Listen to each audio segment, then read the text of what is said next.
Have you ever felt like you're just stuck? Like you're running in place, and no matter what you try, you always wind up back at square one?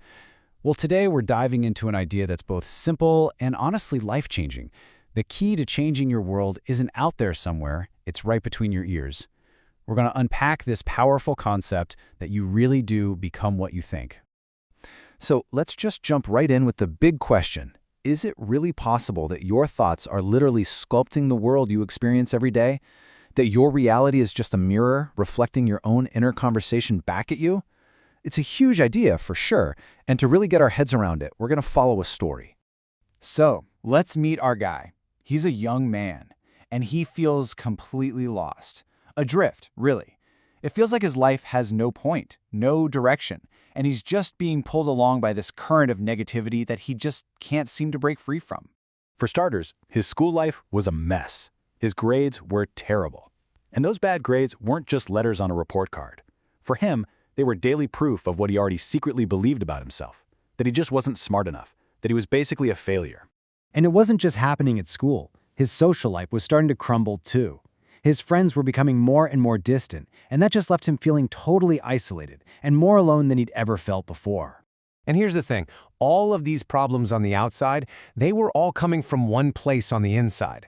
His mind was caught in this relentless cycle of negativity, a feedback loop that just kept telling him, see, nothing good ever happens to you. He was completely and utterly stuck. But then, one day, he's just wandering through a library, not really looking for anything, and a chance encounter changes his entire life. A wise old man sees the hopelessness on his face, looks him right in the eye, and says something so simple but so profound. You become what you think. And that one sentence, it was like a spark. It started him on this incredible journey of discovery. He began to understand that his thoughts weren't just random noise in his head. No, they have real, actual, physical power to change his brain. And, from there, to change his entire life. And you know what's cool? There's some amazing science that backs this all up. It's a concept called neuroplasticity. And what it means is that your brain isn't a fixed object like a piece of rock. It's much more like clay. And it's constantly being reshaped by every single thought you have and every experience you go through. You can literally build a new brain. This was the absolute game changer for him. He realized that if you want to change your life, you don't start by trying to change everything on the outside. You have to start from the inside out. You have to rebuild the very foundation of your life, your thoughts. Okay, but how do you actually change your thoughts? Especially the ones that feel so automatic, the ones that just pop up. To figure that out, he had to go a level deeper and understand the mind's hidden operating system. Probably the best way to think about your mind is like a giant ship. Your conscious mind, that's the part you're aware of. It's the captain, up on the bridge, using logic and reason to steer the wheel.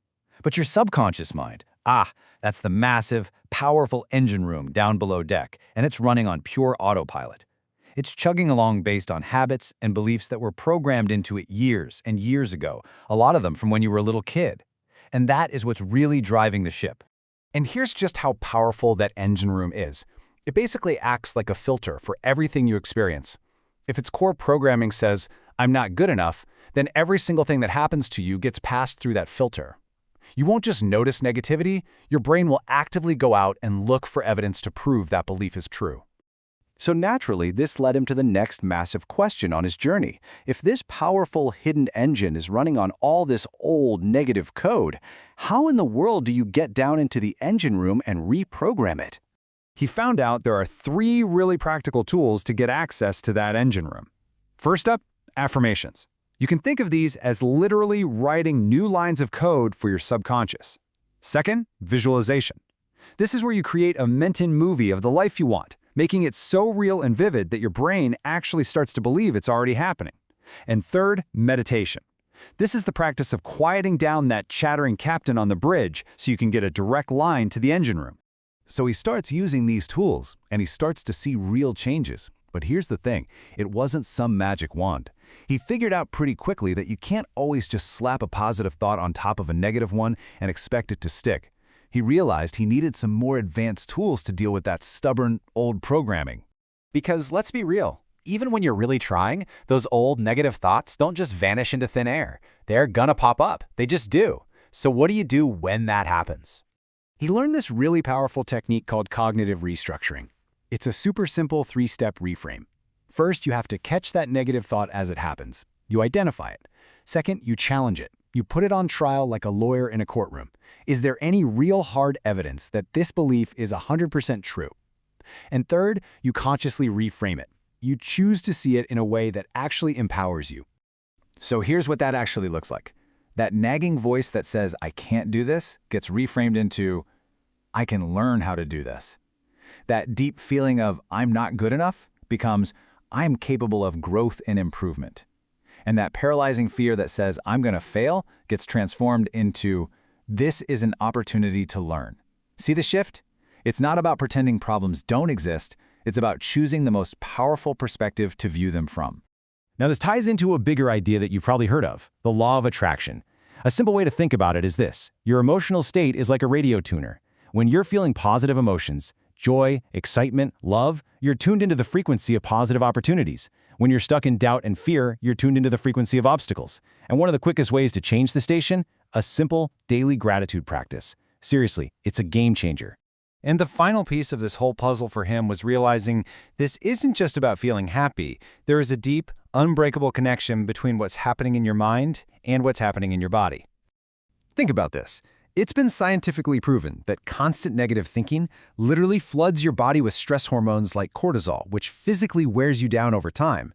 But on the other hand, a positive, optimistic outlook can genuinely strengthen your immune system. Your thoughts are, quite literally, a prescription you write for your own physical health every single day. And so he finally got it. The real goal isn't just about thinking positive thoughts all day. It's about achieving alignment. That's when your thoughts, your emotions, and your actions are all in sync, all pointing in the same direction, towards the life you actually want to live. Which brings us to one last question, and this one is for you to think about. If it's true that you become what you think, and your thoughts are the vehicle that's carrying you through life, where exactly are they taking you?